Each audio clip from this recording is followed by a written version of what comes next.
Hey YouTube, welcome to another Valkyrie Connect video. This is part 4 of a multi-video series for beginners. My name is Hakeo, and in this video we'll be going over on how and why do you want to reroll your account, days 1 and 14 hero tickets, and just some final suggestions on how to progress in the game as a beginner.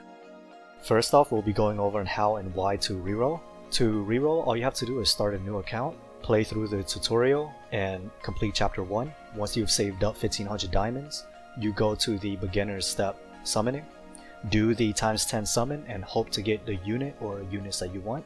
If successful, you continue on with that account. If not, you start a new account. One note on that is that you don't want to link the account until you are satisfied with the summoning on the beginner step.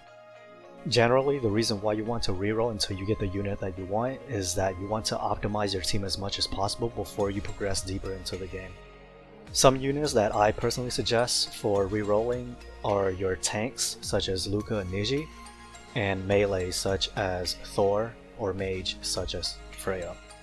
Out of those 4 choices, I highly suggest that you shoot for Luca until you get her, and then you can worry about getting the other units through the days 1 and 14 hero tickets.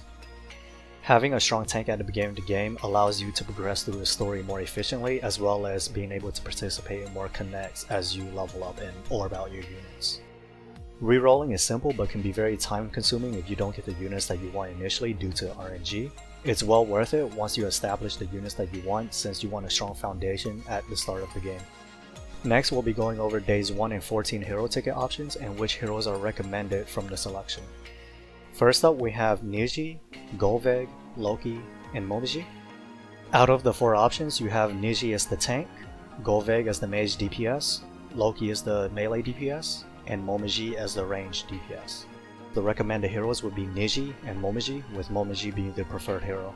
The reason being is that if you rerolled for Luca, you've already got yourself a strong tank and a good foundation to start the game out. There's no need to get a secondary tank until you start building a secondary team.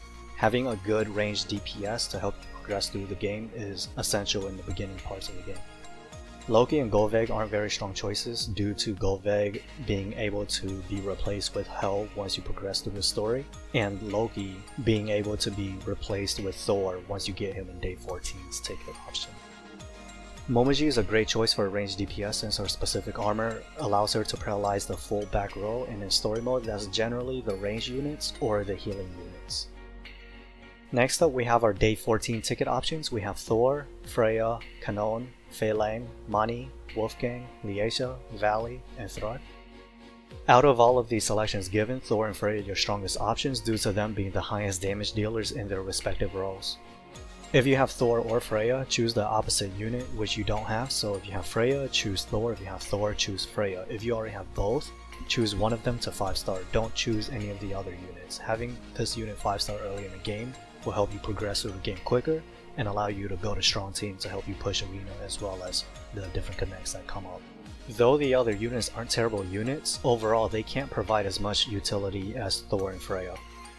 Outside of having high base stats, Thor also offers light damage as well as an AoE paralyze to all humans, elves, and beasts. Most of the units that you'll be confronting in the story mode will fall under this category, making him a very good unit to progress through the story mode. Not only does Freya have good scaling on her magic attack, she also has the ability to charm Aesir's humans and Jotuns, which makes her a great unit to progress through the story with. Charm is a status effect in which the affected unit will attack a friendly unit near it. Out of the 2 units, I personally would prefer to choose Thor over Freya due to his ability to AoE the entire enemy team, but don't discount Freya as one of the choices as well if you need a mage on your team. Just gauge on what you have currently and choose the unit that will most benefit you. Both of these units are also great in the arena, and it will be ideal if you can get both units on your team as well. Some final suggestions is that you don't want to oversaturate your team with one extreme or the other, meaning you don't want to go overboard on physical attack or overboard on magical attack. A good team composition is having a tank, a melee, 2 mages, and 1 range. Another thing to keep in mind is that not only base stats is a factor, you want to look at the unit's ability to CC and the type of gears that they can equip to help you CC the enemy team.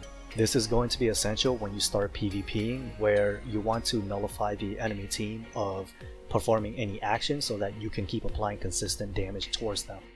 And remember that you can put use to any units that you have, just make sure that you are properly slotting your weapons and armor and appropriately gearing out your accessories for that unit. Be creative and try to find units that synergize well together. For example, you can have Money sleep the back row while having a unit attack the back row as well to apply a crit damage to that unit. And with that guys, if I left out anything or if you have any questions, just leave a comment in the comment section below and I'll answer as quickly as I can. If you aren't already aware, there is a Valkyrie Connect Discord as well as a Valkyrie Connect Reddit that you can get yourself involved in with the community. I'll provide the link in the video description below. If you like the video, please like the video. If you like this type of content, please subscribe.